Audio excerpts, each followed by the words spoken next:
Hello everyone, welcome to my channel. I hope कि आप सब ठीक होंगे और आप अपनी स्टडी कर रहे होंगे। तो आज की ये जो हमारी वीडियो रहने वाली है ये BHDL 136 जो ये हमारा सब्जेक्ट कोड है, जिसका क्या नाम है देखिए, हिंदी भाषा लेखन कौशल। कि मतलब हम कैसे लेखन किया जाता है अपनी हिंदी भाषा में, उसके रिगार्डिंग ही हमारी ये वाली बुक है, जिसको हम आज इस वाली वीडियो में कंप्लीट कर लेंगे with the use of most important question answer. मैंने यहाँ पे क्वेश्चन आंसर मैंने यहाँ पे आपके लिए सेट कर दिए हैं जो कि इम्पोर्टेंट हैं एग्ज़ाम के लिए। तो यदि आप इनको कर लेते हो तो आप अच्छे मार्क्स गेन कर पाओगे एग्ज़ाम में अकॉर्डिंग टू मी। तो देखिए, स्टार्ट करते हैं हम अपनी इस वीडियो को, जो कि हमारी है BHDL 136 के रिगार्डिंग। तो देखिए, यहाँ पे जो क्वेश्चन नंबर 1 है हमारा, वो क्या है कि शब्दों का अर्थ पक्ष क्या है, स्पष्ट कीजिए। या फिर आपसे ऐसे पूछ सकता है इसी क्वेश्चन को कि शब्दों के विभिन्न स्रोतों का परिचय दीजिए। तो इन दोनों में से आपसे कौन सा भी क्वेश्चन पूछ सकता है, तो मैंने यहाँ पे इन दोनों क्वेश्चनों का आंसर यहाँ पे डाल रखा है। देखिए, यदि हम बात करें शब्द की कि शब्द क्या होता है, हम सबने पढ़ा है अपनी प्रीवियस क्लासेस में, हम बचपन से पढ़ते आ रहे हैं ये सारी बातें कि शब्द क्या होते हैं।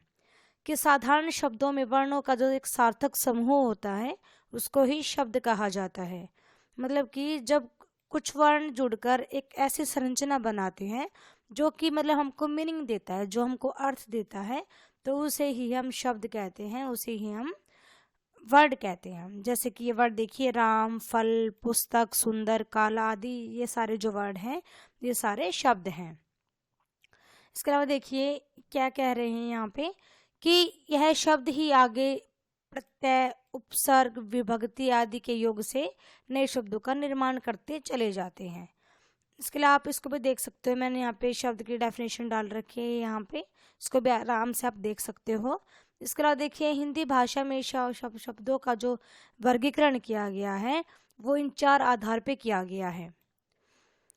तो इनमें से हम इस वाले अर्थ के आधार पर हम यहाँ पे देखेंगे अर्थ की दृष्टि से। तो देखिए, अर्थ के आधार पर जो शब्द भेद हैं वो हमारे टोटल 6 दिए गए हैं, जिसमें कि फर्स्ट हमारा है पर्यायवाची शब्द। जो पर्यायवाची शब्द होते हैं वो हमको समान अर्थ देते हैं, जैसे कि सूरज के लिए हम बोल सकते हैं सूर्य, रवि। तो मतलब ये हमारे पर्यायवाची शब्द हो गए हैं सूर्य को लेके या फिर सूरज को लेके। नेक्स्ट है विलोम शब्द, मतलब कि जो हमको विपरीत अर्थ देते हैं वो विलोम शब्द कहलाते हैं। आप सब जानते हो, फिर भी मैं आपको यहाँ पे बता रही हूँ। जैसे सीधा, उल्टा, ऊपर, नीचे, दाएं, बाएं, ये सारे विलोम शब्द हैं। नेक्स्ट है समरूप भिन्न अर्थक शब्द, मतलब कि यदि हम बात करें उसकी वर्तनी की, डेट मीन्स की उसकी स्पेलिंग की, तो उसमें हमको थोड़ा बहुत डिफरेंस हमको देखने को मिलता है। जब हम सुनते हैं तो हमको वो बिल्कुल सेम सेम ही हमको वो लगते हैं। तो इन वर्डों को क्या कहा जाता है, इन वर्डों को हम क्या कहेंगे, समरूप शब्द या फिर भिन्न अर्थ। मतलब समरूप तो वो हैं, बट वो जो आंसर देंगे ना, मतलब जो वो हमको क्या देंगे, जो वो हमको मीनिंग देंगे, जो वो हमको अर्थ देंगे, वो यहाँ पे अलग होगा। जैसे कि यदि हम बात करें मगर की, जैसे मगर वर्ड है, तो मगर वर्ड का एक मीनिंग तो होता है लेकिन, लेकिन एक वर्ड होता है एक प्राणी, मतलब कि मगर, मगरमच्छ को भी बोलते हैं ना, तो मतलब वो एक जंतु है, तो मतलब एक प्राणी है, लेकिन मगर का मतलब लेकिन भी होता है। मतलब अर्थ हमको अलग अलग मिल रहा है, बट जो वर्तनी है, जो उसकी स्पेलिंग है, वो एक ही रहती है। तो उनको ही करते हैं हम समरूप और भिन्न अर्थक शब्द। नेक्स्ट जो है वो है वाक्यांशों के लिए एक शब्द, मतलब कि वाक्यांशों के लिए एक शब्द, जैसे कि आप सबने किया होगा, जैसे कि साथ पढ़ने वाला क्या बोलेंगे, हम उसको सहपाठी बोलेंगे। दिन में एक बार होने वाला दैनिक बोलेंगे। मतलब ये वाक्यांशों के लिए एक शब्द होते हैं, जो मतलब जो अनेक शब्दों के स्थान पर हम सिर्फ एक ही वर्ड लिख देते हैं, तो वही हमारा होता है वाक्यांशों के लिए एक शब्द। नेक्स्ट है अनेकार्थी शब्द, मतलब कि जो एक शब्द एक से अधिक अर्थ देता हो, मतलब जो बहुत सारे अर्थ हमको दे। जैसे कि यदि हम बात करें तो जैसे ग्लास होता है, जैसे ग्लास हो गया, सुई हो गई, या फिर एक तरीके से यदि हम बात करें अनेक अर्थ, मतलब कि जो अनेक अनेक अर्थ दे। जैसे कि बात हो गई, जो बात का मतलब यहाँ पे कुछ मामला भी हो सकता है, या फिर कोई उक्ति भी हो सकता है, या फिर बातचीत भी हो सकता है। मतलब ऐसे बहुत सारे वर्ड्स होते हैं जो कि हमको अनेक अर्थ देते हैं। नेक्स्ट है एकार्थक शब्द। ऐसे शब्द होते हैं जो सिर्फ एक ही अर्थ देते हैं, मतलब जिस चीज़ के लिए वो बनाए गए हैं सिर्फ उसी का मीनिंग वो देते हैं। इसकी बात करें हम वर्ड राम की, मतलब राम का मीनिंग क्या है कि वो किसी का नाम ही है राम। इसका मतलब कुछ और तो हो नहीं सकता है, तो उसका मतलब क्या है राम। मतलब एक अर्थ ही वो देते हैं, सिर्फ एक ही मीनिंग वो हमको देंगे। इसके अलावा देखिए आगे क्या है, शब्दों के विभिन्न स्रोत, कि कहाँ कहाँ से हमको शब्द मिले हैं, कौन कौन से हमारे पास उसके स्रोत हैं, तो उनके बारे में ही हम बात करेंगे। तो हम बात करें तो शब्दों के 4 भेद माने जाते हैं। देखिए कौन कौन से, तत्सम, तद्भव, देसी और विदेशी। यदि हम बात करें तत्सम शब्द की, तो जो तत्सम शब्द हैं वो एज इट इज संस्कृत भाषा के उठा के हमारी हिंदी में ले लिए गए हैं। मतलब यहाँ पे हमको संस्कृत निष्ठ शैली हमको यहाँ पे देखने को मिलती है इन वर्डों में। जैसे कि आपको दिख रहा होगा दृशन, कृपा, भवदीय, तत्व, ज्ञान। तो ये जो सारे के सारे जो ये शब्द है ये तत्सम शब्द हैं जो कि संस्कृत से उठाकर ऐसे के ऐसे हमारे लैंग्वेज में ले लिए गए हैं। नेक्स्ट है देखिए तद्भव शब्द। मतलब कि ये जो शब्द है ये संस्कृत से हिंदी में आते आते इनका थोड़ा जो रूप था वो चेंज हो गया है। जैसे कि मुख वर्ड था संस्कृत में, ये बट ये हिंदी में आते आते ये मुंह वर्ड बन गया। तो मतलब ऐसे ही बहुत सारे शब्द हैं जो संस्कृत लैंग्वेज से हमारी भाषा में आते आते चेंज हो गए हैं, उनका जो थोड़ा रूप था वो चेंज हो गया है। इसके अलावा आप इसको भी पढ़ सकते हो, यहाँ से मैंने आपके लिए एक्स्ट्रा एड ऑन कर रखा है। नेक्स्ट है विदेशज शब्द। देखिए कौन से होते हैं, अंग्रेजी व दूसरी भाषाओं के जो शब्द हैं, मतलब एक तरीके से यदि हम कहें जो विदेशों से जो शब्द आए हैं वो सारे हमारे विदेशज शब्द कहलाएंगे। जैसे कि सिक्का, अलग, शीशा, रेडियो, मीटर, मतलब ये सारे जो वर्ड्स हैं ये हमारे विदेशज शब्द हैं जो कि अलग अलग देशों से या फिर अलग अलग भाषाओं से जो हमारे भाषा में आए हैं। नेक्स्ट है देशज शब्द। मतलब ऐसे शब्द जो अपने ही देश के हैं, इसको आप इस तरीके से आप इसको याद कर सकते हो। जैसे कि बहुत सारे वर्ड्स हैं जैसे कि किफ़ायत, हड़ताल, चालू, लोटा, कुटिया, मतलब ये सारे जो वर्ड्स हैं इस टाइप के, ये सारे वर्ड्स हमारे किस में आएंगे, देशज में आएंगे। तो ये हमारा फर्स्ट क्वेश्चन था देखिए, जो कि हमने जाना शब्द के बारे में कि शब्द क्या होता है, इसके स्रोत क्या होते हैं, इसके बारे में हमने जाना है। अब हम करेंगे अपना अगला क्वेश्चन, क्वेश्चन नंबर 2। ये देखिए क्वेश्चन नंबर 2 जो हमारा है वो है पत्र लेखन क्या है और इसके कितने टाइप होते हैं, इसके बारे में हम बात करेंगे। और जो इसमें दूसरा क्वेश्चन हुआ है सरकारी पत्राचार की प्रक्रिया को स्पष्ट कीजिए। जो ये वाला हमारा क्वेश्चन है ये हमारे इस वीडियो का सबसे लेंथी क्वेश्चन है, सबसे बड़ा क्वेश्चन है, क्योंकि हम इसमें सरकारी पत्राचार के हर पार्ट के बारे में मैं आपको बताऊंगी और साथ साथ में हम उसका एक एग्जाम्पल भी देखेंगे ताकि आपको बिल्कुल क्लियर हो जाए टॉपिक। इसी वजह से देखिए सबसे पहले है पत्र लेखन का वास्तविक अर्थ क्या होता है। देखिए कि जब हम कागज के माध्यम से हम अपने विचारों का हम आदान प्रदान करते हैं तो उसको ही हम पत्र लेखन कहते हैं। तो हम बात करें अपने प्राचीन काल से हमको पत्र लेखन, हमको जो एक कला है ये उसको हम देखते आए हैं अपने जीवन में। और यदि हम बात करें तो हमारे पत्रों की, तो इसको 2 प्रकार होते हैं, औपचारिक और अनौपचारिक। जो औपचारिक पत्र होता है वो किसी व्यावसायिक कार्यालय को, स्कूल संबंधी या फिर सरकारी कार्यालय संबंधी होता है। लेकिन जो अनौपचारिक पत्र होता है वो अपने रिश्तेदारों या फिर मित्रों को ही लिखा जाता है। तो देखिए मैंने आपको अभी बताया है भी औपचारिक पत्र और अनौपचारिक पत्र, ये हमारे पत्र के 2 प्रकार होते हैं। जो औपचारिक पत्र होता है उसकी भाषा जो होती है वो सरल होती है, बट जो अनौपचारिक पत्र होता है उसकी जो भाषा होती है वो भावात्मक या फिर इमोशनल वो होती है। दोनों ही पत्रों का अपना अलग अलग महत्व होता है। तो देखिए हम सबसे पहले हम देखते हैं औपचारिक पत्र के बारे में। जो औपचारिक पत्र होते हैं वो सरकारी, अर्ध सरकारी अधिकारियों या फिर कार्यालयों, संस्थानों या दुकानदारों आदि को लिखे जाने वाले जो पत्र होते हैं इन्हें ही हम औपचारिक पत्र कहते हैं। और जो इनकी भाषा होती है वो पेशेवर मतलब कि ऑफिशियल लैंग्वेज हम यहाँ पे यूज़ करते हैं। तो हम बात करें औपचारिक पत्र के प्रकार की, तो इसके 3 प्रकार होते हैं, प्रार्थना पत्र, कार्यालय पत्र और व्यावसायिक पत्र। तो देखिए अनौपचारिक पत्र जो है, अब हम देखते हैं अनौपचारिक पत्र के बारे में। तो जो अनौपचारिक पत्र है वो अपने मित्रों, परिवार के सदस्यों या फिर किसी भी अपने रिलेटिव्स को लिखा जाता है और इसी को हम अनौपचारिक पत्र कहते हैं। मतलब इसको हम अनौपचारिक क्यों बोलते हैं, क्योंकि इसमें कोई भी औपचारिकता इसमें नहीं होती है। अब इसमें कोई भी फॉर्मेलिटीज़ हम नहीं करते हैं, हम सिर्फ अपनी जो बात हमको कहनी होती है हम उसको एक फ्रेंडली वे में हम यहाँ पे लिखते हैं। तो देखिए यहाँ पे मैंने ऐड ऑन कर रखा है। इन शॉर्ट में आप जान सकते हो कि पत्र के 2 प्रकार होते हैं, अनौपचारिक और औपचारिक। जो अनौपचारिक होता है वो अपने दोस्त, रिश्तेदार या बधाई संदेश इत्यादि के लिए लिखे जाते हैं। बट जो औपचारिक पत्र होते हैं वो कार्यालय, संस्थानों, प्रकाशकों, दुकानदारों आदि को लिखे जाते हैं। हम देखिए औपचारिक पत्र का उदाहरण, फॉर्मल लेटर का एक एग्जाम्पल। तो देखिए जैसे कि प्रार्थना पत्र, स्कूल में एडमिशन लेने के लिए प्रधानाचार्य को प्रार्थना पत्र। तो ये इसका फॉर्मेट होता है। हमेशा हम हमेशा लेफ्ट हैंड साइड पे हम यहाँ पे ये संबोधन वगैरह लिखते हैं। सबसे पहले हम यहाँ पे एड्रेस लिखेंगे, फिर सेवा में प्रधानाचार्य महोदय जी, फिर स्कूल का नाम, फिर एड्रेस और फिर डेट। फिर उसके बाद विषय हमको डालना होता है कि हम किस विषय पे हम पत्र लिख रहे हैं। उसके बाद हम यहाँ पे संबोधन डालेंगे, आदरणीय महोदय या सादर विनम्रता के साथ।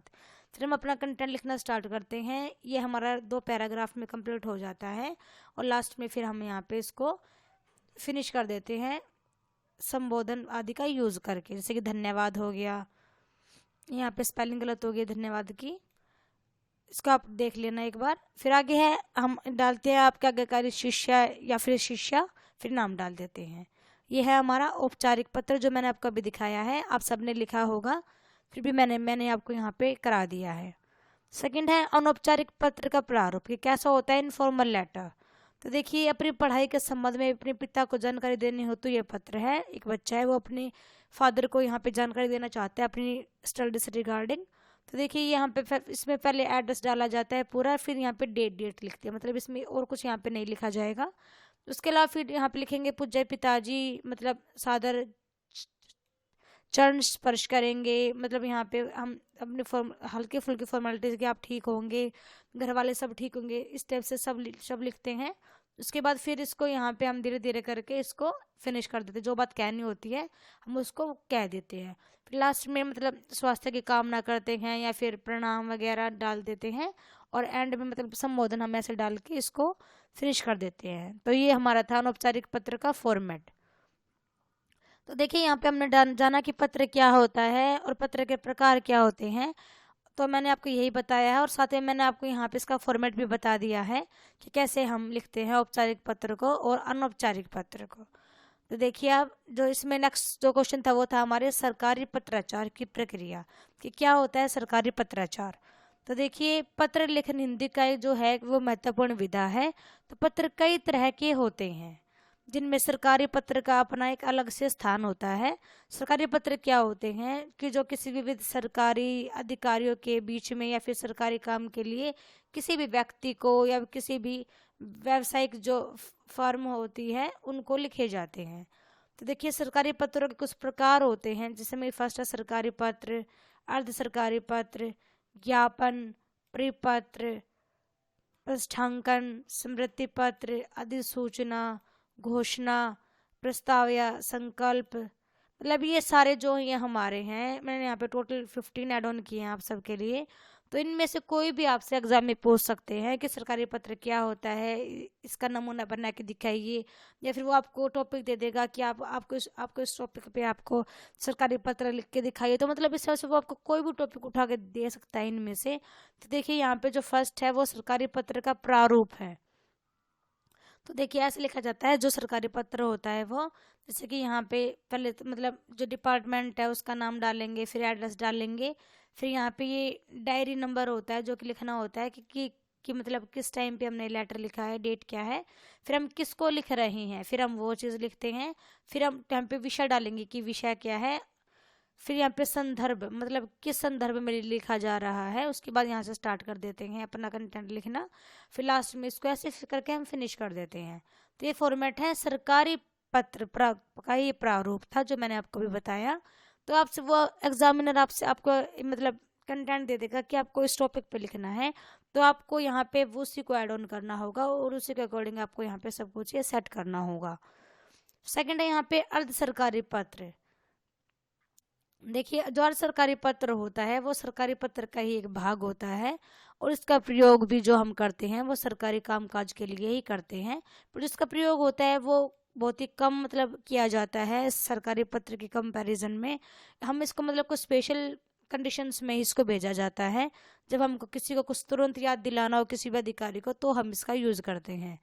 तो देखिए जो अर्ध सरकारी पत्र है उसका प्रारूप है, यहाँ पे हम लिखेंगे अर्धशासकीय या फिर यहाँ पे ऐसे हम डायरी नंबर वगैरह डाल के स्टार्ट कर देते हैं। यहाँ पे जो उस चीज़ का नाम होता है उसको डालते हैं, फिर उसके बाद जो विभाग है उसका लिखेंगे, एड्रेस लिख देंगे और यहाँ पे हम दिनांक डाल देंगे। फिर मतलब स्टार्ट कर देते हैं, जैसे कि प्रिया तिवारी जी, यहाँ से लिखना हम स्टार्ट कर देते हैं। फिर मतलब इसका जो फॉर्मेट होता है वो छोटा सा ही होता है, इस प्रकार से हम इसको फिनिश कर देते हैं। नेक्स्ट जो है वो हमारा है प्रीपत्र। कि प्रीपत्र क्या होता है, इसको हम बोलते हैं सर्कुलर। तो जो प्रीपत्र होता है वो सरकारी पत्राचार का ही एक भाग होता है जिसका प्रयोग हम सरकारी कामकाज के लिए करते हैं। जो ये प्रीपत्र होता है ये सरकारी पत्र अनेक विभागों व कार्यालयों को एक साथ भेजा जाता है, तो वही हमारा प्रीपत्र कहलाता है। मतलब कि जब सूचना देने वाले तो मतलब कम हो और जिनको देनी है वो बहुत ज़्यादा हो, जब हम इसका यूज़ करते हैं प्रीपत्र का। तो देखिए ये प्रीपत्र का एक उदाहरण है, जैसे यहाँ से हम स्टार्ट करते हैं ऐसे लिखना। पहले मतलब वही डायरी संख्या लिखते हैं, फिर सचिव जो हैं, फिर डिपार्टमेंट का नाम लिखेंगे, एड्रेस लिखेंगे, फिर स्टार्ट कर देंगे मतलब यहाँ से मतलब किसको भेजा जा रहा, मतलब बहुत सारी सरकारों को भेजा जा रहा है ये। फिर यहाँ पे हम विषय लिखते हैं कि विषय क्या है, फिर स्टार्ट कर देते हैं इसको ऐसे लिखना और फिर लास्ट में इसको ऐसे भवदीय करके हम इसको फिनिश कर देते हैं। तो नेक्स्ट जो है वो है हमारा कार्यालयी आदेश, ऑफिशियल ऑर्डर। आप सबने देखा होगा कि जो डिपार्टमेंट होता है वो अपने ऑर्डर्स निकालता है, यदि वो उसको कोई भी मतलब रूल नया स्टार्ट करना है या कोई भी वो इन्फॉर्मेशन चाहता है तो वो ऑफिशियल ऑर्डर निकालता है, तो वही है ये कार्यालयी आदेश। जो कार्यालयी आदेश होता है ये किसी सरकारी विभाग द्वारा अपने कार्यालय या फिर किसी अन्य कार्यालय द्वारा कर्मचारियों को या अधिकारियों को समय समय पर भेजा जाता है सूचनाएं लेने के लिए। जो इसका दायरा होता है वो सीमित होता है, ये मतलब इंटर डिपार्टमेंट ही होता है।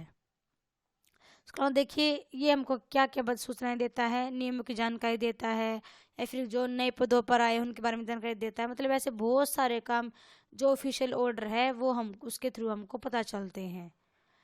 ये इसका उदाहरण है देखिए कार्यालयी आदेश का, जैसे कि यहाँ पे लोक सेवा आयोग उत्तर प्रदेश डिपार्टमेंट, मतलब यहाँ पे इसको कार्यालय आदेश इन्होंने जारी किया है, ये वही डायरी नंबर है, यहाँ पे एड्रेस दिया गया है। उसके बाद मतलब यहाँ से लिखना स्टार्ट करते हैं हम अपना कंटेंट जो हमको कहना है, फिर उसके बाद यहाँ पे इसको इस प्रकार से हम इसको ख़त्म कर देते हैं, इसको लास्ट में एड्रेस वगैरह डाल के।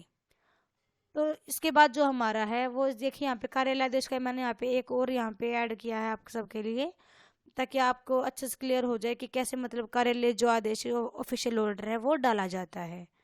तो देखिए यहाँ पे एक और एग्जाम्पल आ गया है आप सबके लिए, तो आप इसको भी देख सकते हो ताकि आपके माइंड में अच्छे से सेट हो जाए। जो नेक्स्ट है वो है अधिसूचना या फिर नोटिफिकेशन। जो नोटिफिकेशन होता है वो अधिसूचना, यदि हम बात करें नोटिफिकेशन की तो इसको मतलब हम प्रेस से भी हम इसको रिलेट कर सकते हैं। इसके अलावा अपने राजकाज की भाषा जो है वो हिंदी है, उसमें क्या लिखा हुआ है कि ये दोनों जो वर्ड हैं अधिसूचना और विज्ञप्ति, तो ये दोनों वर्ड है ये अंग्रेजी का इनका एक ही शब्द दिया गया जो कि है नोटिफिकेशन। मतलब ये दोनों वर्ड जो हैं दोनों एक ही वर्ड हैं, अधिसूचना इसको हम बोलते हैं, इसको नोटिफिकेशन कहा जाता है। मतलब नोटिफिकेशन क्या होता है कि जो जिस वर्ड के थ्रू हमको ये पता चल जाता है कि क्या नोटिस दिया गया है सबको, क्या नोटिफिकेशन मतलब जारी किया गया है, तो वही होता है अधिसूचना या फिर नोटिफिकेशन। जो अधिसूचना होती है वो पत्र की तरह ही भेजी जाती है और जिसको गजट में भी प्रकाशित इसको किया जाता है, मतलब इसको लिखा जाता है कि भाई इस टाइम पे हमने ये नोटिफिकेशन में जारी किया था मतलब वो बताते हैं अपनी उस पूरे पत्र के बारे में। इसके अलावा आप इनके पढ़ सकते हो, जैसे कि भवदिया न लिख के यहाँ पे संबंधित अधिकारी का हस्ताक्षर मात्र रखा जाता है। उसी के नीचे पदनाम की किस पद पे काम कर रहा है नोटिफिकेशन निकालने वाला, वो सारी चीज़ें लिखी जाती हैं। देखिए ये एग्जाम्पल है अधिसूचना या नोटिफिकेशन का। पहले तो मतलब वही डिपार्टमेंट लिखेंगे कि कहाँ से भेज रहे हैं, ये डायरी नंबर हो गया, फिर एड्रेस और डेट हो गई, इसके बाद स्टार्ट कर देते हैं ऐसे। मतलब सारे मतलब किसके डिपार्टमेंट को भेजा जा रहा है नोटिफिकेशन, वो सारी चीज़ें भी यहाँ पे ऐड ऑन की जाती है। जो नेक्स्ट है इसमें वो है टिप्पणी या फिर टिप्पण लेखन, जिसको हम बोलते हैं नोटिंग। तो नोटिंग क्या होती है, देखिए जो सरकारी विभाग या कार्यालय होते हैं उसमें कुछ मतलब कुछ ऐसे मामले जो कि मतलब जिन पे डिस्कशन चली हुई है या फिर जिन पे विचार किया जा रहा है, तो उसको निपटाने के लिए जो आदेश दिए जाते हैं या फिर जो निर्णय लिए जाते हैं वही हमारे टिप्पण कहलाते हैं। जो टिप्पण का उद्देश्य होता है वो क्या होता है, देखिए किसी मामले का नियम अनुसार उसका निवारण करना, यही हमारा टिप्पण का एक उद्देश्य होता है। तो जो टिप्पण होते हैं देखिए वो दो प्रकार का होता है, इसको दो स्तर भी कहा जाता है। जो पहले प्रकार टिप्पण होता है वो कार्यालय जो सहायक होता है उसके द्वारा ही लिखा जाता है, और जो वही जो दूसरे वाला होता है वो अंतिम निर्णय होता है, जो कि जो लिखने वाला होता है वो अधिकारी अपने हस्ताक्षर वो करता है, वो दाई तरफ ही करता है, इस तरीके से मामले को वो निपटा देता है। इसके अलावा देखिए ये यहाँ पे टॉपिक दिया गया है और यहाँ पे टिप्पण का ये एग्जाम्पल है।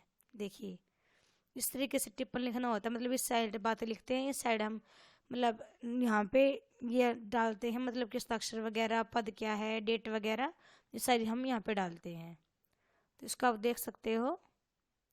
इसके अलावा जो नेक्स्ट है वो है अनुस्मारक या फिर स्मरण पत्र या फिर रिमाइंडर। तो अनुस्मारक जो होता है उसको स्मरण पत्र भी कहा जाता है, मतलब कि कोई कोई कर्मचारी कोई बात भूल गया है या फिर उसको कुछ मतलब आंसर करने में उसको देरी हो रही है, कोई काम रुका हुआ है जो कि बहुत ज़्यादा इम्पोर्टेंट था, तो उसको याद दिलाने के लिए ही रिमाइंडर भेजा जाता है कि ये काम अभी तक कंप्लीट नहीं हो पाया है, इसको पूरा करा दीजिए। तो इसी प्रकार से जो टिप्पण होता है वो लिखा जाता है। नेक्स्ट देखिए प्रतिवेदन।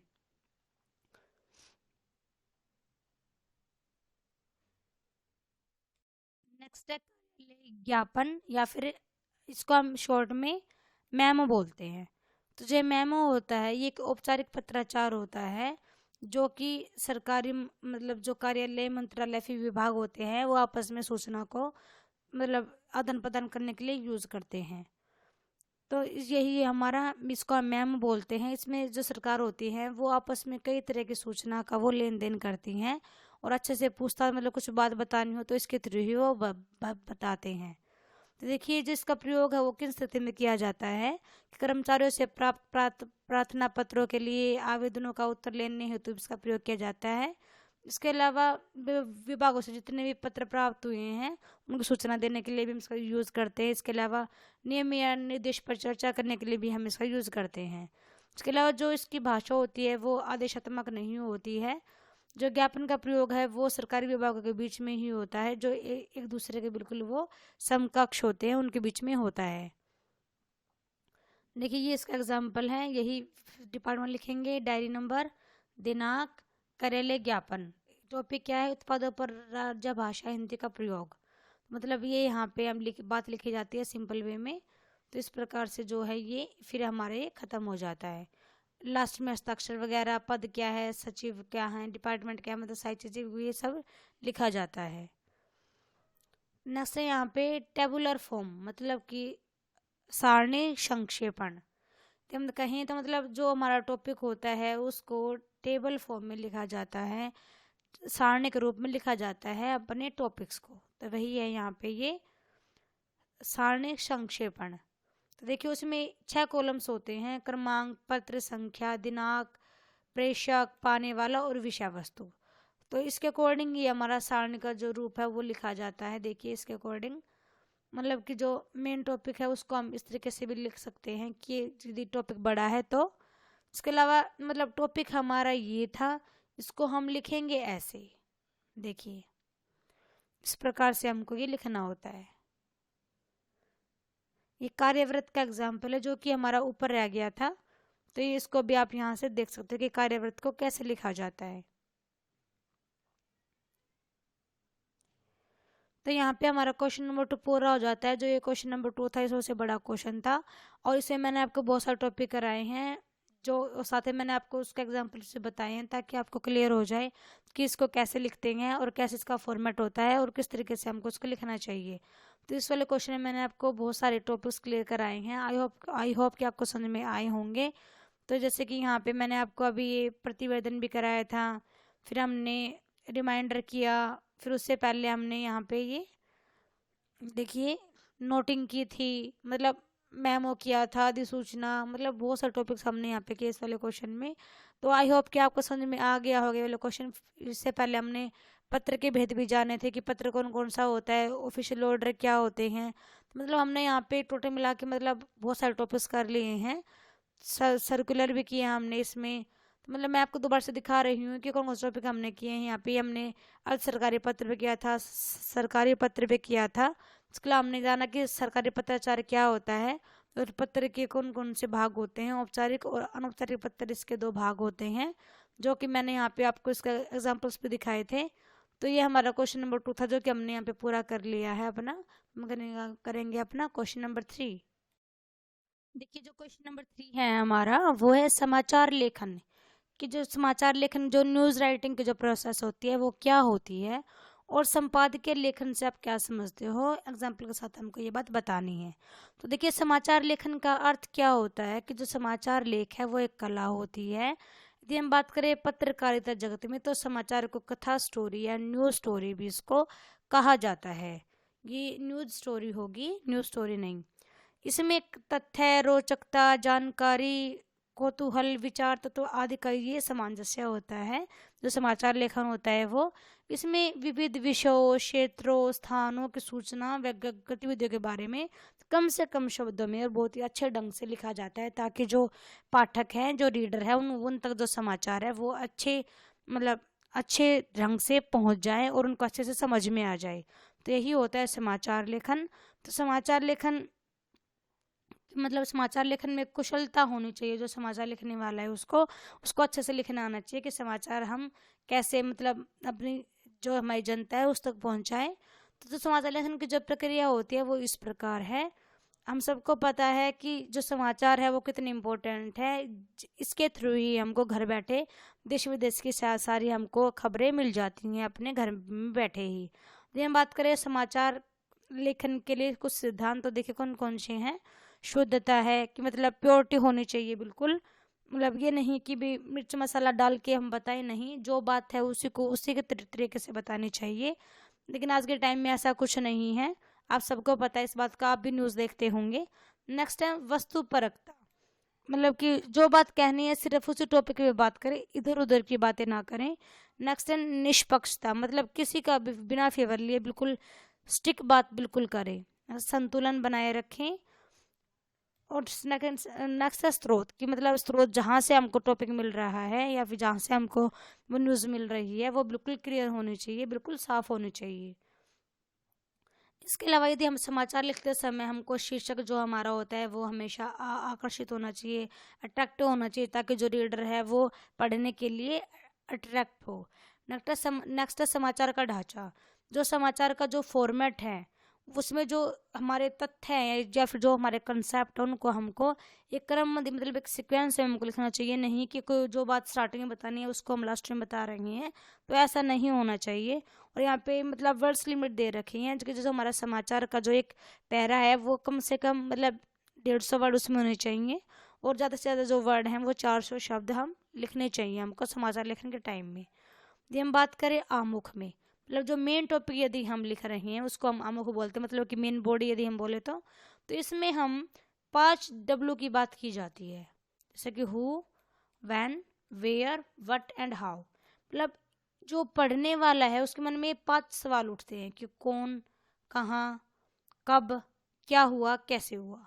मतलब ये यदि जो हमारी न्यूज़ राइटिंग है इन 5 बातों को वो रीड मतलब मतलब क्लियर कर देती है। तो दैट मीन्स कि वो जो समाचार जो पढ़ने वाला जो रीडर है उसको ये बात क्लियर हो जाएगी कि हाँ ये समाचार अच्छा था। इसके अलावा जो समाचार है वो आकर्षक होना चाहिए, जो भाषा है वो सहज सरल होनी चाहिए। इसके अलावा समाचार का जो आकार है वो ज़्यादा बड़ा नहीं होना चाहिए। मैंने आपको अभी वर्ड लिमिट बताई थी कि कम से कम 150 वर्ड और ज़्यादा से ज़्यादा वहाँ पे 400 वर्ड्स होना चाहिए। इसके अलावा जो भाषा है वो आम बोलचाल की होनी चाहिए। जो शीर्षक है वो आकर्षक विषय के अनुसार ही होना चाहिए। मतलब जो समाचार में जो रोचकता है वो स्टार्टिंग से लेके एंड तक होनी चाहिए, दिखनी चाहिए, ताकि जो रीडर है वो उसको कम्प्लीटली पढ़ ले। इसके अलावा कम शब्दों में ज़्यादा से ज़्यादा बात कहने की कोशिश करनी चाहिए। इसके अलावा देखिए समाचार पत्र में जो वाक्य हैं वो छोटे होने चाहिए और संपूर्ण जानकारी भी समाचार में होनी चाहिए। इसके अलावा देखिए समाचार लेखन के बहुत सारे स्रोत भी होते हैं जहाँ से मतलब समाचार लिखने के लिए हमको कंटेंट मिलता है। तो ये सारे इनको भी आप देख सकते हो, जैसे पुलिस विभाग हो गया, सरकारी विभाग हो गया, संवाददाता हो गया, समाचार समितियाँ होगी, चिकित्सालय हो गया। मतलब बहुत सारे ऐसे स्रोत होते हैं, बहुत सारे ऐसे सोर्सेज होते हैं जिनसे हमें समाचार मिलते हैं। नेक्स्ट देखिए संपादकीय। तो संपादकीय क्या होता है कि जो संपादक जो समाचार लिखने वाला होता है वो किसी प्रमुख घटना या समस्या पर लिखे गए कुछ विचारात्मक लेख होते हैं, उनसे संबंधित वो अपनी राय को लिखता है समाचार में, तो उसको ही हम कहते हैं संपादकीय। तो ये मतलब इसके लिए एक अलग से पेज आता है, जो मतलब एक पेज को पूरा मार्क कर दिया जाता है संपादकीय के नाम से। हमारे अखबार में आप सबने भी पढ़ा होगा। इसका मतलब ऐसे मुद्दों को लिया जाता है जो मतलब हमारे समाज में उस टाइम पे ज्वलंत मुद्दे होते हैं जिन पे हम बात कर सकते हैं। तो जो राइटर होता है वो अपनी राय लिखता है इसमें कि मेरे अकॉर्डिंग ये होना चाहिए या फिर ये नहीं होना चाहिए। तो मतलब इस टाइप से लिखा जाता है सब कुछ इसमें। तो जो संपादकीय होता है उसमें उसको समाचार पत्रों की आत्मा कहा जाता है, क्योंकि यह समाचार पत्र को जीवन, रंग और पहचान देता है। मतलब इसके थ्रू पता चलता है कि जो आपका समाचार पत्र है वो ऑथेंटिक है या नहीं है। जो संपादकीय जो पार्ट होता है समाचार पत्र का वो हमको ये बात बिल्कुल बता देता है कि जो ये वाला जो ये पत्र है, जो समाचार पत्र है वो बिल्कुल मतलब ऑथेंटिक है या नहीं है।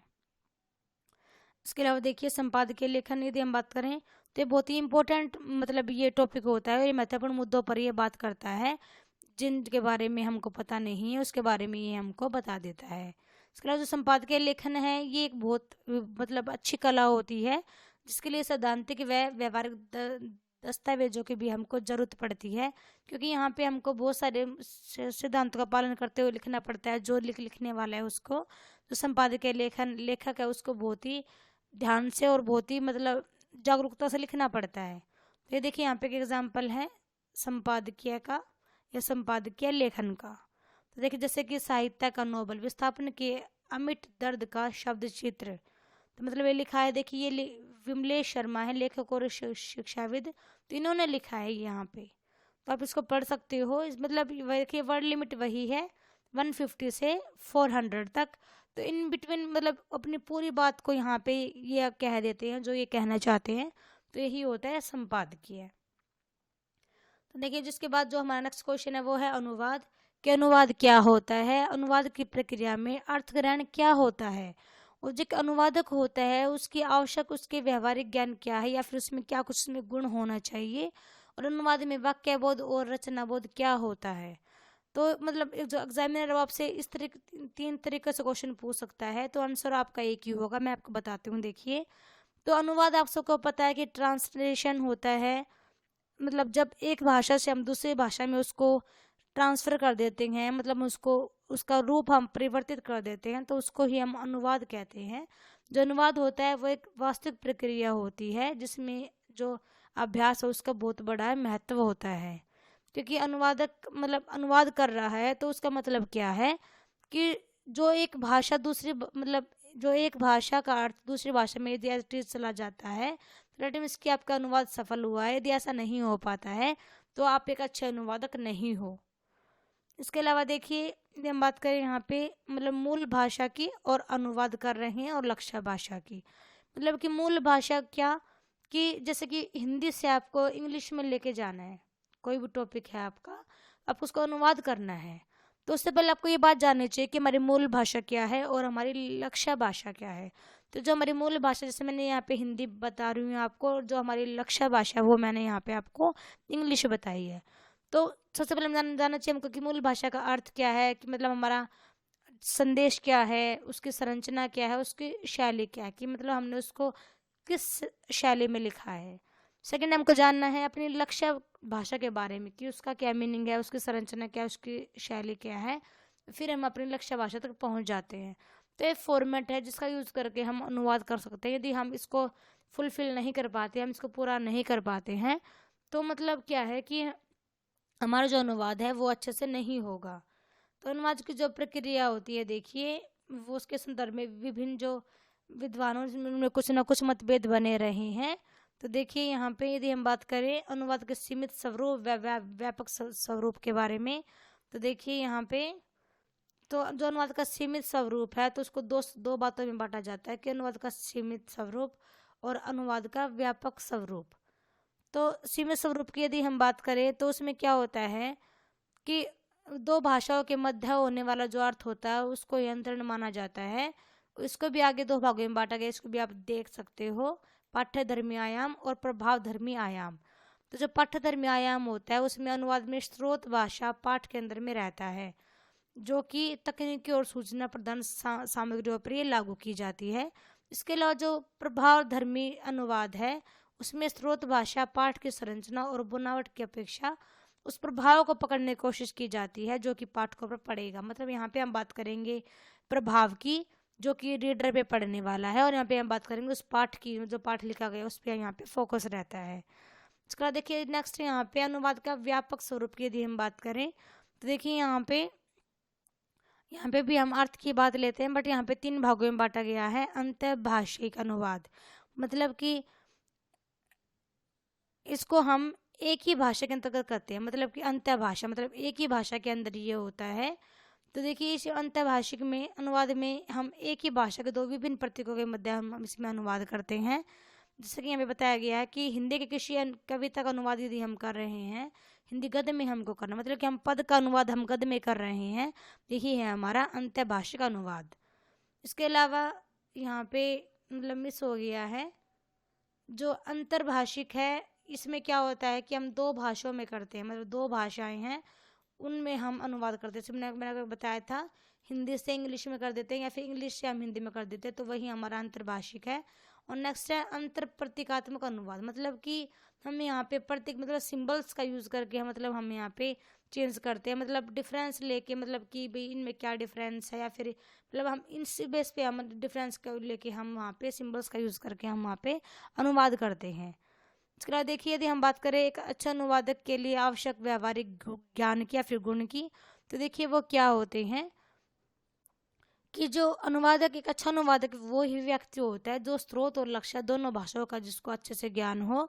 जो कि यदि हम बच्चों को पढ़ाना चाहते हैं, बच्चों में हम ऐसी शैलियाँ डालना चाहते हैं, तो उसके लिए हम बच्चों को आधुनिक साहित्य की जानकारी देनी होगी, या फिर जो भी गद्य वगैरह उस टाइम पे उसकी समाचार पत्रों की, पत्रिकाओं की, विज्ञापन की, घोषणाएं वगैरह, निर्देश आदि, इन सब के रिगार्डिंग हमको उनको स्रोत भाषा और लक्ष्य भाषा दोनों की ही हमको सारी विभिन्न शैलियों के बारे में हमको पढ़ाना होगा, बच्चों को बताना होगा, ताकि वो अच्छे से कर पाए।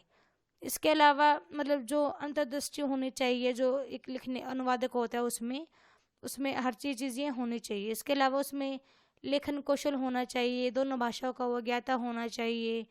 इसके अलावा देखिए शैलियों का उसको ज्ञान होना चाहिए, विराम चिन्हों की उसको जानकारी होनी चाहिए, सिद्धांत पता होने चाहिए उसको। उसके अलावा गुणवत्ता उसकी लेखन में होनी चाहिए कि पढ़ने के लायक उसका कंटेंट ऐसा होना चाहिए। मतलब बहुत सारी ऐसी बातें होती हैं, जैसे कि अभिव्यक्ति का जो रूप है वो अच्छा होना चाहिए, मुहावरे आने चाहिए, शब्दावली आनी चाहिए, उपयोग करना आना चाहिए, चीज़ को कैसे उपयोग करते हैं। तो ऐसी बहुत सारी बातें हैं जो कि अनुवादक के अंदर होनी चाहिए। इसके थ्रू ही वो एक अच्छा अनुवादक बन सकता है और वो एक भाषा से दूसरी भाषा में अच्छे से अनुवाद कर सकता है। इसके अलावा देखिए यहाँ पे और भी हैं कि मतलब बहुत सारी ऐसे मतलब जो अनुवादक होते हैं वो अलग अलग मतलब संस्कृति से वो बिलोंग करते हैं, तो मतलब वो चीज़ें भी वहाँ पे उनको साथ लेके चलनी पड़ती हैं। और इसके अलावा देखिए मतलब कहीं जो अनुवादक होता है उसको अधिक से अधिक उसका शब्दकोश होना चाहिए, दोनों भाषाएं उसको आने चाहिए। बार बार मैं यही बोल रही हूँ, क्योंकि यदि स्रोत भाषा और लक्ष्य भाषा उनको नहीं आएंगी तो एक अच्छा अनुवादक या एक अच्छा अनुवाद वो नहीं कर पाएंगे। तो ये हमारा क्वेश्चन था, ये पूरा हो गया है। नेक्स्ट हमारा क्वेश्चन है क्वेश्चन नंबर 5, जो कि है प्रभावी लेखन से आप क्या समझते हैं, उदाहरण दीजिए। या फिर तार्किक लेखन से आप क्या समझते हैं और वर्णनात्मक लेखन से आप क्या समझते हैं। तो देखिए जो प्रभावी लेखन होता है मतलब कि इफेक्टिव जो राइटिंग होती है वो देखिए। प्रभावी लेखन से तात्पर्य वह लेखन है जिसको पढ़ने के बाद कोई पाठक जो रीडर होता है उस पर कुछ प्रभाव पड़े, उस पर कुछ इफेक्ट आए, तो वही है हमारा प्रभावी लेखन। मतलब जो असल में यदि हम बात करें तो प्रभावित होने से अर्थ यहाँ पे क्या है कि जो पाठक है वो खुद में कुछ बदलाव यदि फील करता है, यदि वो अपने नजरिए में कुछ बदलाव महसूस करता है, तो वही है हमारा प्रभावी लेखन। इसको कहेंगे हम इफेक्टिव राइटिंग। हम देखिए इसके कुछ मूल लक्षण के बारे में। तो देखिए क्या होता है, अच्छे लेखन में स्पष्ट रूप से यहाँ पे इसके जो उद्देश्य होते हैं वो अच्छे से बताए गए होते हैं। यह एक निश्चित बिंदु बनाता है, मतलब ये टॉपिक से बात करता है, इधर उधर की बातें नहीं करता है। इसके अलावा यहाँ पे एक विशिष्ट जानकारी भी दी जाती है, ये जानकारी स्पष्ट रूप से जुड़ा हुआ होता है और बिल्कुल अच्छे तरीके से बिल्कुल उसको अरेंज करके हमको बताया जाता है। इसके अलावा जो शब्द होते हैं वो बिल्कुल उचित होते हैं, जो वाक्य होते हैं वो ज़्यादा बड़े नहीं लिए जाते हैं बल्कि संक्षिप्त, जबरदस्त और बिल्कुल सही लिए जाते हैं जो वाक्य, तभी तो जो लेखन हमारा है वो बहुत ही प्रभावी बनता है। नेक्स्ट देखिए तार्किक लेखन। जो तार्किक लेखन क्या क्या मतलब है कि तर्क को कसौटी बनाकर लिखना, उसको ही क्या कहते हैं हम, उसको ही हम तार्किक लेखन कहते हैं। मतलब जो भी हम लिख रहे हैं हम उससे रिगार्डिंग हम आपको कारण और कार्य संबंध बताएंगे कि ऐसा हम लिख रहे हैं तो हम ऐसा क्यों लिख रहे हैं, इसके पीछे रीज़न क्या है, उसके बारे में ही इसमें सब कुछ बताया जाता है। ये जो तार्किक लेखन होता है इसमें सीधे स्पष्ट तर्कों में कुछ भी बात, किसी बात पर यहाँ पे प्रकाश डाला जाता है। उसके जो उदाहरण होते हैं वो भी बहुत छोटे होते हैं और यहाँ पे बिल्कुल स्पष्ट तरीके से बताया जाता है। यहाँ पे तथ्य और तर्क वितर्क यहाँ पे भी यूज़ किया जाता है तार्किक लेखन में। इसके अलावा तार्किक लेखन के बारे में बात करें तो यहाँ पे मतलब तर्क किया जाएगा, तुलना की जाएगी, अंतर बताया जाएगा, वर्गीकरण किया जाएगा, पुनर्कथन किया जाएगा। मतलब इन सब का यूज़ करके आपको उस टॉपिक के बारे में बिल्कुल अच्छी जानकारी दे दी जाएगी। जिस टॉपिक के बारे में जो लेखक है वो आपको जानकारी देना चाहता है उसके बारे में वो आपको सब कुछ अच्छे से बता देते हैं। नेक्स्ट है यहाँ पे देखिए वर्णनात्मक लेखन। वर्णनात्मक लेखन का मतलब क्या होता है, लेखक लेखन की वह विधि जिसमें लेखक किसी भी विषय वस्तु का या फिर किसी भी घटना का या फिर किसी भी चित्र का वो शब्दों के माध्यम से लिख के मतलब वर्णन करता है, उसको क्या कहा जाता है, वर्णनात्मक लेखन। तो वर्णनात्मक लेखन जो रचना होती है वो एक बहुत ही महत्वपूर्ण प्रकार है, क्योंकि इसमें किसी भी वस्तु, व्यक्ति, स्थान, दृश्य सबका इसमें वर्णन किया जाता है। मतलब भार्य, हम उसके भार्य पक्ष को देखते देखते हम उसके बारे में सारी बातों को जो लेखक है वो बता देता है इसी में।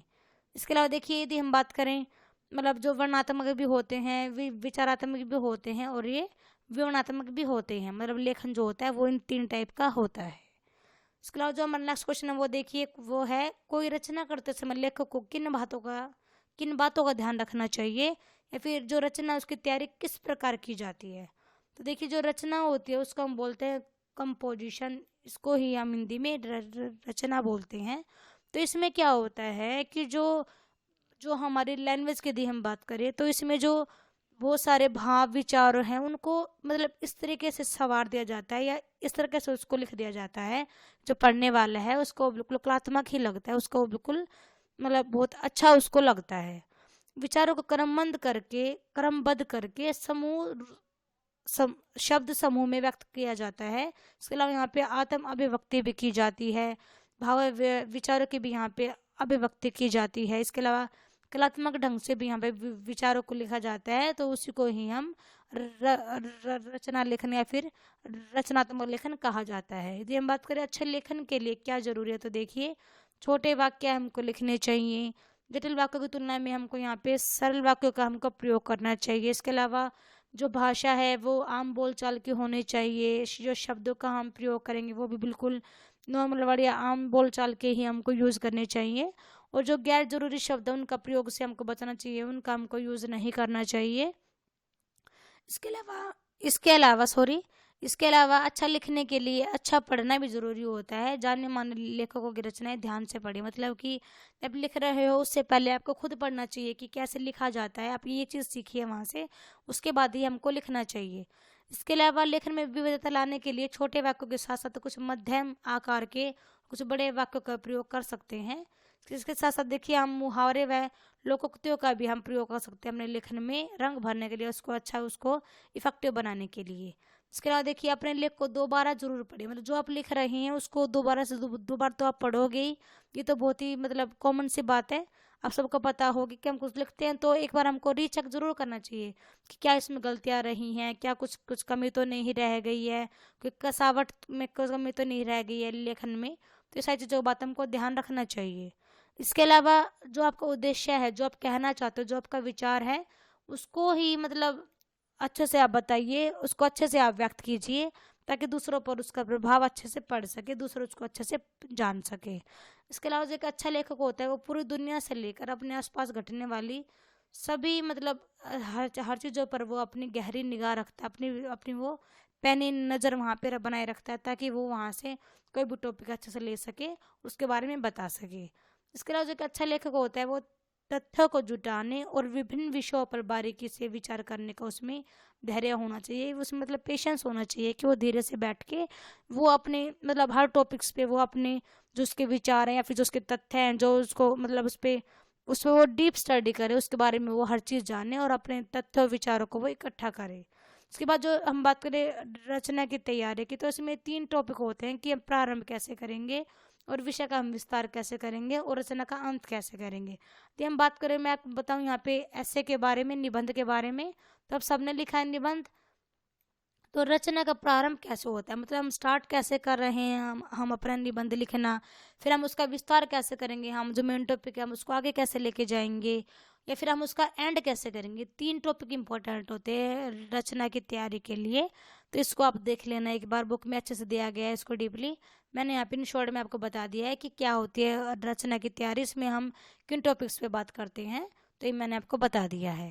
नेक्स्ट क्वेश्चन जो हमारा है ये है क्वेश्चन नंबर 7, जो कि है सार लेखन पर प्रकाश डालिए या भाव पल्लवन से आप क्या समझते हैं। तो ये देखिए सार लेखन मतलब क्या होता है कि जो भी कुछ सामग्री या फिर टॉपिक जो हमको दिया गया है उसको हम कम शब्दों में हम लिखते हैं, मतलब ये एक कला होती है, मतलब बड़े टॉपिक को छोटे टॉपिक में लिखना, इसको हम सार लेखन कहते हैं। तो जो सार लेखन में हम किसी दूसरे के द्वारा लिखी गई कोई बात बड़े तरीके से मतलब लिखी गई है, उसका मूल भाव को हम सेफ रखते हुए हम उसको कम शब्दों में यदि हम उसको लिख देते हैं, दैट मीन्स कि हमने उसका सार लेखन कर दिया है। मतलब जिस प्रकार छोटी सी बात को विस्तार देना एक कला है, उसी प्रकार विस्तार की गई बात को कम शब्दों में व्यक्त करना भी एक कला है। तो इस कला को ही हम सार लेखन इसको कहा जाता है। मतलब कि सार लेखन मतलब कि सार लिखना है आपको इस चीज़ का, कम से कम शब्दों में आपको मतलब लिखना है। तो ये एक कौशल होता है जो कि भगवान सबको नहीं देता है। जीवन के विभिन्न क्षेत्रों में इसके बहुत सारे लाभ होते हैं सार लेखन के। इसके अलावा जो विभिन्न क्षेत्रों में हमको सार लेखन के हमको देखने को मिल जाती है, इसकी उपयोगिता, इसकी इम्पोर्टेंस। बात करें अखबारों में जगह जगह के हिसाब से जो समाचार संपादक होते हैं उनको समाचारों का सार लेखन ही करना होता है। इसके अलावा आकाशवाणी और दूरदर्शन पर समय के हिसाब से यही काम किया जाता है, मतलब कि टाइम को देख के कम शब्दों में अपनी बात को लिखना होता है या फिर बोलना होता है, वही सार लेखन होता है। इसके अलावा कई बार लेखों यहाँ तक कि पुस्तकों तक का सार तैयार किया जाता है। जैसे मैंने यहाँ पे आपके लिए इन शॉर्ट में मैंने भी यहाँ पे एक तरीके से यदि हम बोले तो मैंने भी यहाँ पे आपके लिए सार लेखन ही किया है। पूरी बुक का मैंने यहाँ पे इन शॉर्ट पूरा निचोड़ करके मैंने यहाँ पे डाल दिया आप सबके लिए, तब क्या आपकी यहाँ पे हेल्प हो जाए। इसी वजह से मैंने यहाँ पे आपके लिए नोट्स रेडी किए हैं, दैट मीन्स कि मैंने यहाँ पे सार कर दिया, मैंने यहाँ पे सार लेखन कर दिया है। इसके अलावा सरकारी कार्यालयों में भी सहायक द्वारा पत्रों व कभी कभी तो पूरी फाइल का भी सार लेखन कर दिया जाता है। देखिए यहाँ पे एक गद्यांश दिया गया है सार लेखन का, एग्जाम्पल मैं आपको दिखा रही हूँ। यहाँ पे गद्यांश दिया गया है, तो मतलब इतना बड़ा गद्यांश और सार लेखन देखिए, इतना सा सार लेखन ये इसका हो गया है, ये है सार लेखन। तो आप इसको देख सकते हो कि मतलब जो विस्तृत तरीके से आपको बताया गया था, आपने इसका सार लेखन करके इसको इतना लिखना है, मतलब किस तरीके से आपको इसका सार लेखन कर देना है, इसको शॉर्ट में लिख देना है। इसके अलावा है भाव पल्लवन। जो भाव पल्लवन है उसका क्या अर्थ होता है कि ये सूत्र वाक्य से इसका तात्पर्य होता है कि कम से अधिक कहना, मतलब ये सार लेखन के अपोजिट होता है ये। मतलब कोई आपको 2 लाइनें दे देगा, जैसे कि आपने किए भी, जैसे दो, मानिए किसी ने आपको 2 लाइनों में आपको दोहा लिख के दे दिया एक, तो आप उसका भाव पल्लवन करेंगे, आप उसका विस्तार करके बताएंगे। अब मतलब यहाँ पे मतलब कम से अधिक कहना यदि हम बोले तो मतलब कम से हम अधिक की तरफ जाएंगे, यहाँ पे ये सार लेखन का अपोजिट है। तो मतलब इसमें ऐसे वाक्यों का चयन किया जाता है जिनमें कम शब्दों में एक बड़ा विचार व बड़ा दर्शन होता है, और इन विचारों व भावों को स्पष्ट व समझाना ही भाव पल्लवन कहलाता है। इसके अलावा देखिए, यदि हम बात करें सूत्र वाक्य की, जैसे गागर में सागर का भाव रखते हैं, ये वाले जो होते हैं, इन भावों को सरल वाक्यों के द्वारा व्याख्या करके इनमें छिपे हुए जो इनके गूढ़ रहस्य होते हैं, उपदेश होते हैं, समझाकर स्पष्ट करना ही हमारा भाव पल्लवन कहलाता है। इसमें मतलब जो बहुत सारी कहावतें होती है, जैसे ये देखिए उदाहरण देखिए, आवश्यकता आविष्कार की जननी है, मतलब ये एक सूत्र वाक्य हो गया। जैसे आपको ये लाइनें दे देगा एग्जाम में, हो सकता है क्योंकि एक बार एग्जाम में से पूछा भी गया है, आपको 2 लाइनें दे दी जाती हैं। जैसे मान लीजिए आपको ये उन्होंने लाइन, आपको ये वाली लाइन एग्जामिनर दे देगा और आपको इसका ही आपको भाव पल्लवन करना है, मतलब कि आपको इसको विस्तार करके उसको लिखना है। जैसे कि लोकोक्तियाँ, उक्ति, सुक्ति, वाक्य, कहावतें आदि के भाव को समझाना और विस्तार देना ही भाव पल्लवन कहलाता है। इसके अलावा देखिए, जो पल्लवन होती है उसकी विशेषता क्या है, जो वाक्य सरल व छोटा हो, वाक्य स्पष्ट हो और अर्थ देने वाला हो, 2 अर्थ का ना हो, पल्लवन के निहित भाव का विस्तार करता, मतलब जो बात ये सेंटेंस कहना चाहता है इसका ही भाव हमारा जो हम एक्सप्लेन करेंगे उसमें हमारा निकल के बाहर आना चाहिए, इधर उधर की बातें हम नहीं करेंगे। तो ये होता है हमारा भाव पल्लवन और सार लेखन। मैंने आपको बताया सार लेखन हम बड़े को छोटा कर, बड़े से हम छोटे की तरफ आएंगे, और भाव पल्लवन में हम छोटे से बड़े की तरफ जाएंगे। तो इसके अलावा जो हमारा क्वेश्चन नेक्स्ट है वो देखिए, वो हमारा क्वेश्चन नंबर 8 है। ये हमारा लास्ट क्वेश्चन है इस वाली वीडियो का। ये है हमारा वर्णात्मक लेखन। क्या होता है वर्णात्मक लेखन? ये इसको हम आख्यान परक लेखन भी इसको कहा जाता है। इसका क्या महत्व होता है इसमें तथ्यों वगैरह का, और इसकी विशेषताएं होती हैं। तो देखिए, जो वर्णात्मक लेखन होता है वो रचना का एक महत्वपूर्ण एक प्रकार होता है। यदि हम बात करें कि यदि हम किसी व्यक्ति, स्थान, वस्तु, दशा का यदि हम वर्णन करना होता है तो ऐसे में हम उसके बाह्य पक्ष को ही देखते हैं, उसके बारे में हम बताते हैं। जो वर्णात्मक लेखन होता है वो एक ऐसा लेखन है जिसमें लेखक का जो इरादा होता है, जो उसका मोटिव होता है, वो पाठक के मन में उसका वर्णन करना होता है जिसकी उसके मन में छवि बनी हुई है। मतलब आप राइटर हो, आप बताना चाहते हो किसी को, मतलब कि मान लीजिए पहाड़ों के बारे में, तो मतलब आप इस तरीके से जो लेखक है वो इस प्रकार वर्णन कर देगा कि जो रीडर है, जो पाठक है, जो पढ़ने वाला है, उसको ऐसा लगेगा कि मानो कि उसने पूरा पहाड़ उसने देख लिया है, पूरा पहाड़ी बारे में उसने जान लिया है। तो मतलब जो लेखक होता है वो इस प्रकार से वर्णन कर देता है अपने शब्दों के माध्यम से। इसके अलावा देखिए, यह विस्तृत जो विवरण का उपयोग करने वाला लेखक के ऊपर निर्भर करता है कि वह किस प्रकार से वो बता रहा है या किस प्रकार से वो वर्णन कर रहा है। देखिए, यहाँ पे ज्वलंत भाषा का यूज़ किया जाता है, मतलब अच्छी भाषा लिखी जाती है वर्णात्मक लेखन में।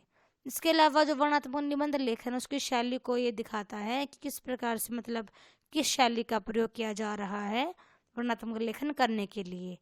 इसके अलावा इसकी रचना का उद्देश्य जो होता है वो पाठकों को विशिष्ट विवरणों की समझ देना हो। इसका मेन मोटिव होता है कि जिस टॉपिक के बारे में आप बता रहे हैं उस टॉपिक के बारे में जो पाठक है वो अच्छे से जान जाए। इसके अलावा देखिए, आख्यान परक जो लेखन होता है वो एक विस्तृत काव्य है जिसमें प्रेम, नीति, भक्ति, वीरता आदि के निरूपण के लिए काल्पनिक रोचक कथानक का सरस मधुर शैली में वर्णन जिसमें किया जाता है, और इसके अंतर्गत भी विभिन्न प्रसंग व खंड हो सकते हैं। मतलब कि जो आख्यान होता है उसको प्रमाणिक साप बनाने के लिए इसमें ऐतिहासिक स्थानों और नामों का समावेश भी इसमें कर लिया जाता है। इसके अलावा इसमें प्रधान व प्रमुख जो कथा या अन्य कुछ गुण कथाएं यहाँ पे डाल ली जाती हैं। इसके बाद देखिए जो आख्यान उपन्यास है, ये उपन्यास का एक प्रकार होता है जिसमें उपन्यासकार पात्रों से कुछ ना कुछ कहलवा कर स्वयं सब बातें कहता चला जाता है। मतलब कि जो लेखक होता है वो पात्रों को ले लेता है बीच में, मतलब उनके थ्रू वो अपनी बातों को क्या कि या फिर उनको वो अपनी बातों को लिखता है शब्दों के माध्यम से। इसके अलावा जो बातचीत होती है पात्रों के बीच में वो ज़्यादा बड़ी लंबी चौड़ी नहीं होती है कि क्योंकि कहने वाला कवि होता है, उसको पता होता है कि हमको कितना लिखना है और किस प्रकार से हमको लिखना है। इसके अलावा जो प्रत्येक जो आख्यान होता है वो एक एक तरह से पाठक से संवाद करता है, मतलब संवाद मतलब कि कन्वर्सेशन चलती है जिसमें कि विचार भावना और तथ्यों पर ये बेस रहता है। और कोई भी आख्यान लेखन से पहले लेखक के दिमाग में एक विचार कौंधता है या फिर पनपता है जो कि बाद में वह विकसित करता है। मतलब लेखक अपने माइंड में पहले से ही इमेज बना लेता है या पहले से ही वो अपने माइंड को वो सेट कर लेता है कि मेरे को किस टॉपिक पे मेरे को लिखना है, किस टॉपिक पे हमारी कन्वर्सेशन रहेगी या फिर किस टॉपिक पे हमको विचार करना है। तो ये थे हमारे आज के 8 क्वेश्चन टोटल जो मैंने आपको कराए। इसके थ्रू मैंने आपको मे बी 15 क्वेश्चन मैं आपको करा चुकी हूँ। आई होप कि आपको समझ में आ गए होंगे। तो आज की वीडियो में हमने यहाँ पे 8 क्वेश्चन किए हैं जो कि मोस्ट इम्पोर्टेंट क्वेश्चंस थे एग्ज़ाम के लिए। तो आई होप कि आपको समझ में आए होंगे। मैंने यहाँ पे कोशिश की अपनी तरफ से पूरी कि मैं आपको अच्छे से समझा सकूँ और अच्छे से मैं आपके लिए यहाँ पे कंटेंट ला सकूँ ताकि आप कम टाइम में अच्छे से पढ़ सको अपने एग्ज़ाम के लिए। तो यदि आपको मेरा कंटेंट पसंद आ रहा है तो प्लीज़ मेरी वीडियो को लाइक करें और ज़्यादा से ज़्यादा शेयर करें ताकि सबकी हेल्प हो जाए। और साथ के साथ हमारे चैनल को भी आप ज़्यादा से ज़्यादा फैलाएं ताकि सबकी हेल्प हो जाए। Thank you everyone, thanks for watching.